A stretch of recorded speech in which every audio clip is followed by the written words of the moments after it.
All right, now that we've gone over all the perfusion stuff that we need to go over, now we're going to go over acid-base balance. So these are the things we're going to be focusing on. Here's what we're going to do first. There's a PowerPoint we're going to start with. Then we'll go through this chapter, and then that chapter. And that should be good for there, hopefully. All right, so acid-base balance. Are we still going? Yep, we are. Acid-base balance. Define and describe the concept. We'll probably come back to this. Notice risk factors for disorders that cause acid-base imbalances. Recognize when an individual has an acid-base imbalance. Describe the processes involved in regulating acid-base balance. Choose appropriate clinical assessments for specific acid-base balance. Interpret acid-base lab values. And apply the nursing processes when caring for patients with acid-base balance. So scope of the concept, normal pH, 7.35, 7.45. If you're acidic, less than 7.35. Alkalotic, greater than 7.45. Acid-base balance can be viewed as on a continuum. Hang on. Come on, Brad. Optimal balance is seen in the middle, and extremes of imbalances are on each end of the spectrum. So everyday acids and balances. So pH of 1 would be stomach acid. 2, a lemon. 3, grape. 4, tomato. 5, banana. 6, milk.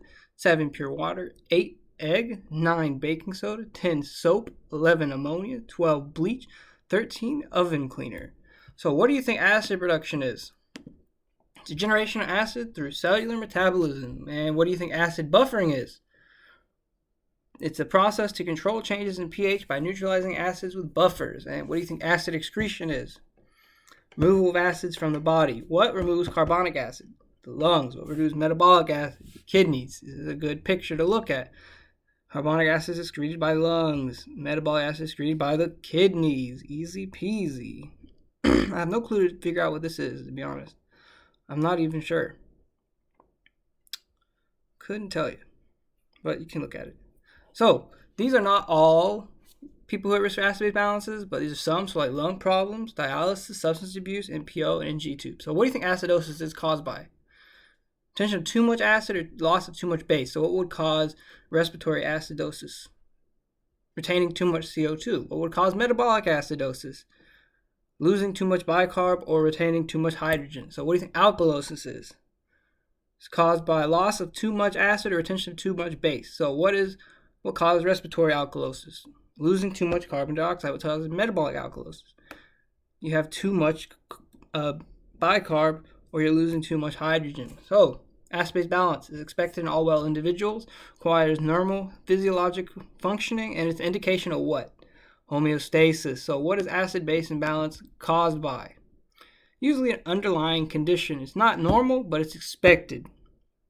Tell me about ABGs. So they're not delegated, but mostly respiratory therapists do them, but nurses can do them too, and you have to do an Allen test prior to assessing this radial artery. These are some good things to look at. We'll go through these in the book. Okay, respiratory acidosis. What do you think the lab value of respiratory acidosis is? Well, acidosis. So that means the pH is going to be less than 7.35. We know that. And then it's respiratory acidosis. We talked about if it's respiratory acidosis, you're retaining CO2. So you're going to have a high CO2. So it's going to be greater than 45. So the pathological cause of respiratory acidosis is what? Obstruction of gas exchange or hypoventilation. What are some things that could cause respiratory acidosis? Emphysema, chronic bronchitis, severe pneumonia, pulmonary edema, asthma, apnea, narcotics, illegal drugs, strong sleeping meds, the bag on the rebreather is not inflated fully. So if someone has respiratory acidosis, what do you think the clinical signs and symptoms of someone with respiratory acidosis would be? They'd have a headache, be restless, confused, dyspnea, respiratory distress, shallow respirations, tachycardia, dysrhythmias. All right, so I did some research, and I tried to find some things to help me figure out what we could do for like intervention-wise for respiratory acidosis. So as we talked about, signs and symptoms, we know shortness of breath, hypoventilation, we talked about it right here, increased blood pressure, restlessness, increased potassium, which is a big one, increased intracranial pressure, I remember that. But the interventions, so monitor signs and symptoms for underlying care. You can use like antibiotics, thrombolytics, and bronchodilators. And you also want to increase oxygenation with this. You want to use like suctioning, Fowler's position, and mechanical ventilation. Going on to metabolic acidosis, we know that the pH, it's still acidic, so it's going to be low. And we have metabolic acidosis, so that means, if you remember up here, we are losing bicarb, so that means it's going to be a low number. So it's going to be less than 22. So real quick, respiratory acidosis, pH low, CO2 high. Metabolic acidosis, pH low, bicarb low. Okay? Basically, if you remember respiratory acidosis being high CO2, just think the bicarb on the metabolic is going to be low, and then vice versa for alkalosis too, okay? So we know that the pathological cause of metabolic acidosis is what? It's not enough base in the blood or too acidic. Some things that can cause this are what? Shock.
You also can get this caused by DKA.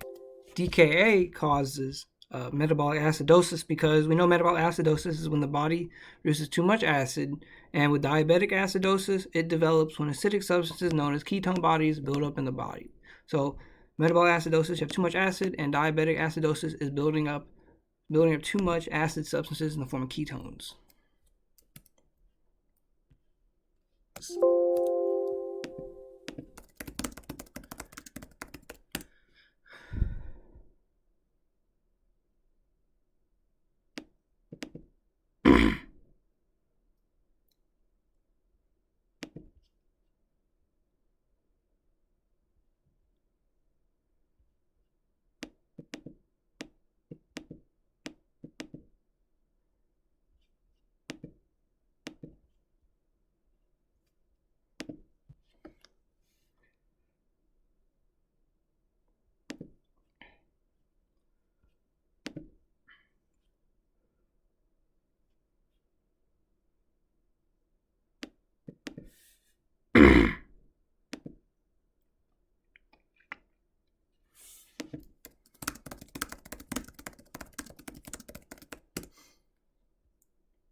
So I'm not exactly sure this is right, but with acute kidney injury, I think of it as like a renal, affects the renal. So basically, it causes it because it develops as a result of impaired excretion of daily load of metabolic fixed acid. So it can't get rid of it, the metabolic acid, so it builds up and you have too much acid in the blood. And then you also have diuretics and certain drugs that can also cause metabolic acidosis too.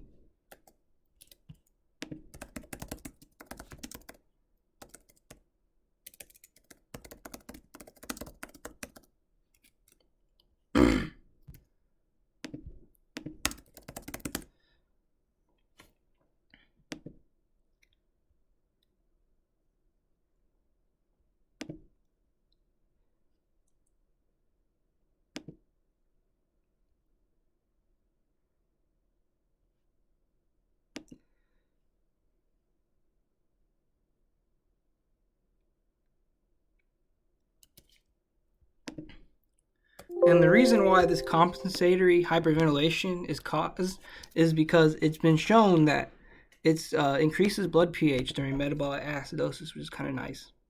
So what we'll do is we'll monitor signs and symptoms, potassium levels, give NaHCO3 of order, that's bicarb, support care for underlying problems, and DKA 5% dextrose and 0.45% normal saline. Now moving on to the alkaloses. Start with those. You got respiratory alkalosis. What do you think the values would be with that? Well, alkalosis we know is basic, so it's going to be higher than 7.45.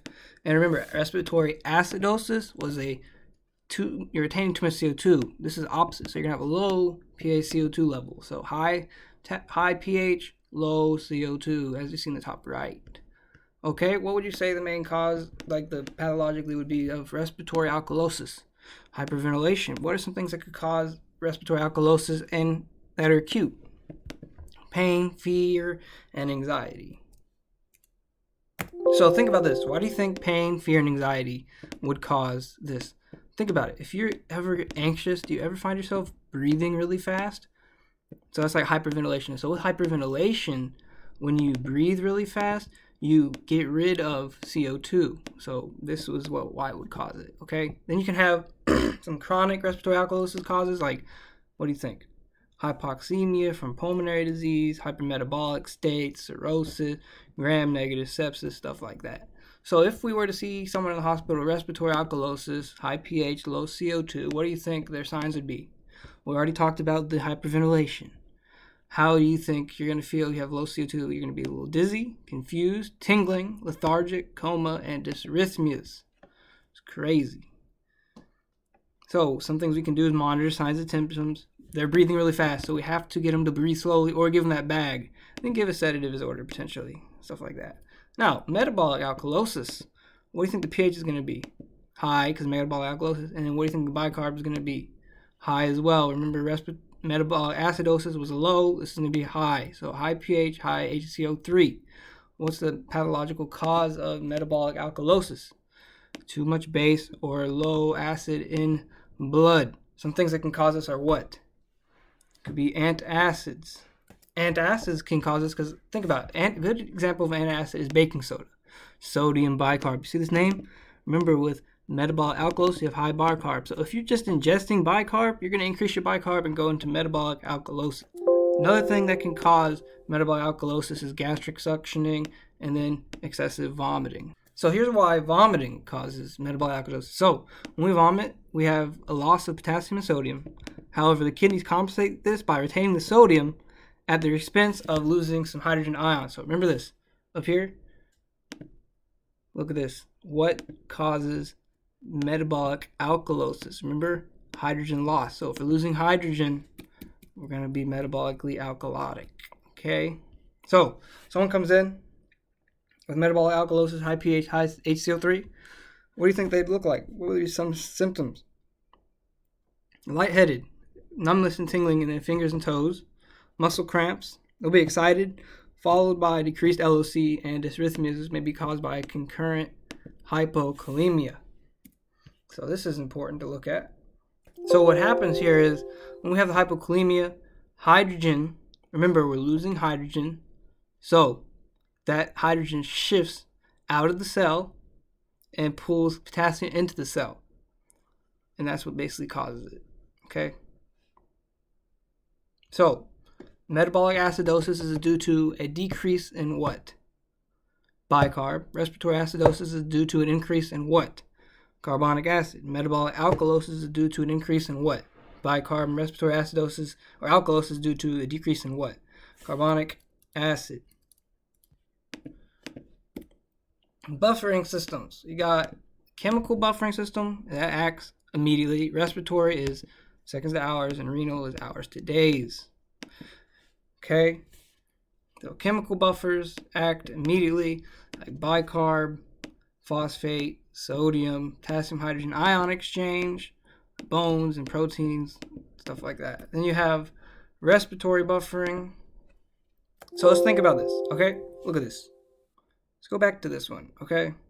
Where is it? This one. The breathe slowly. If we're hyperventilating, we're losing CO2. So to buffer that, we could breathe slower, because if we breathe slower, we retain more carbon dioxide, and that increases it, kind of gets out of it, but we got to fix it faster. So we don't. And then up on this one, breathing slower, at the hypoventilation, we're going to retain a lot of CO2, and we have a lot of CO2 that brings our pH down. And then if we breathe a little bit faster, breathe normally, then slower, we can bring that back down, okay? It's not terrible. Got to increase that oxygenation.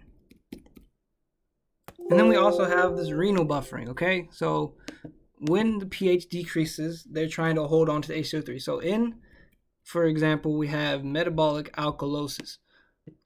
We have a pH that's increasing, and it's holding on, and that's causing our bicarb to increase. But with the buffering, the kidneys, when it increases, move the air up, it's going to try to eliminate it, and then vice versa if the pH decreases. You kind of get it?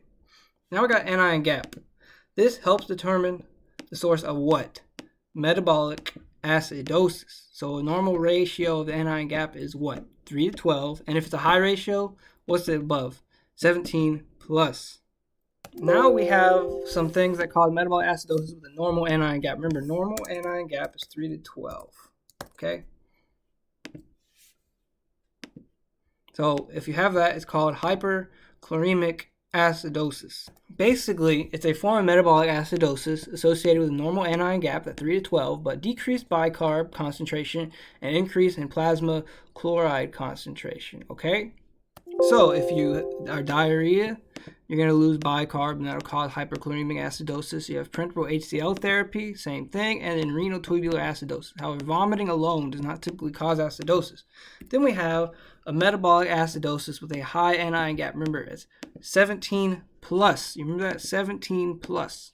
So this is caused by an increase of any metabolic acidosis except for HCl. If it was increased by HCl, it would have a normal anion gap. So DKA, starvation, alcoholism can cause this, as well as lactic acid like circulatory shock and extreme exercise, excessive normal acids like renal failure, burns, severe infection, and then methyl and ethylene glycol poisoning, okay?